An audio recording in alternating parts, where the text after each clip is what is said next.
একজন খামারে হয়তো সারাদিন রোদে ঘামে কাজ করছেন।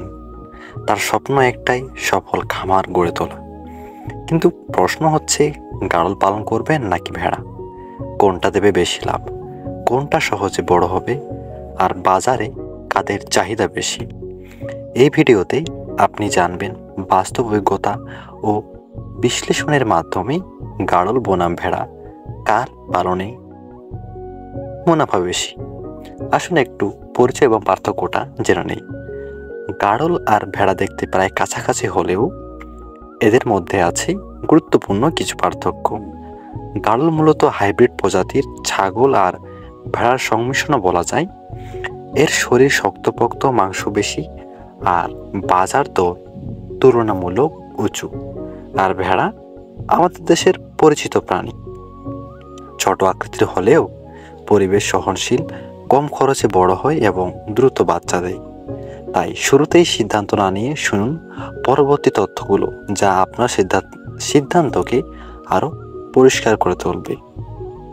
গাড়ল পালনে প্রথমেই দরকার একটু বিনিয়োগ। এই প্রাণীগুলোকে দিতে হয় উন্নত খাবার, যেমন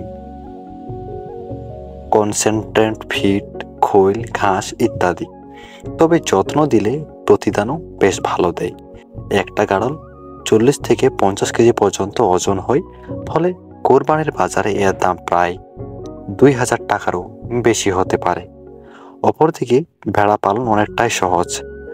ওরা কম খেয়ে বড় হয়, স্থানীয় ঘাসেই চলে। একটা ভেড়া বছরে 3 থেকে 4টি পর্যন্ত বাচ্চা দেয় এবং রোগ প্রতিরোধ ক্ষমতাও ভালো। যদিও ওজন কম, তবুও সংখ্যার দিক দিয়ে লাভ বেশি। গাড়ল মানে হচ্ছে মানসম্মত মাংস আর ভালো দামে বিক্রি, আর ভেড়া মানে কম খরচে বেশি আর দ্রুত প্রজনন। একজন খামার যদি 10টি গাড়ল পালন করেন, ভালো খরচ করে, তাহলে এক বছরেই 20 থেকে 30 হাজার টাকার মতো প্রতিটি গাড়ল থেকে আয় করা সম্ভব।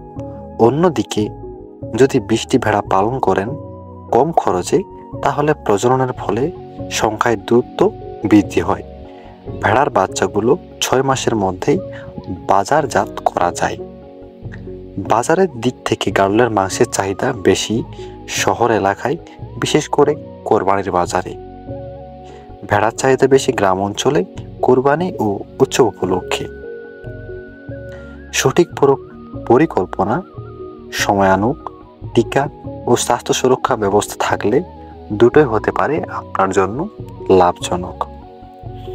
তো এখন প্রশ্ন, আপনি কোন পথে হাঁটবেন?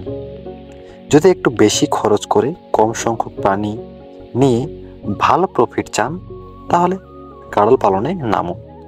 আর যদি খরচ কমিয়ে সংখ্যার মাধ্যমে আয় বাড়াতে চান, তবে ভেড়া পালনেই হবে বুদ্ধিমানের কাজ। আর সবচেয়ে ভালো উপায় হতে পারে দুইটার মিশ্র খামার। একসাথে গাড়ল ও ভেড়া পালন করলে আপনি দু ধরনের বাজারেই পণ্য সরবরাহ করতে পারবেন। আপনার খামার সফল হোক, আপনার স্বপ্ন হোক বাস্তব। ভিডিওটি যদি আপনাদের উপকারে আসে, একটা লাইক দিন, শেয়ার করুন খামার প্রিয় বন্ধুদের সঙ্গে এবং অবশ্যই সাবস্ক্রাইব করে পাশে থাকুন। কমেন্টে জানান আপনি কোনটা পালন করতে আগ্রহী, গাড়ল না ভেড়া। ধন্যবাদ।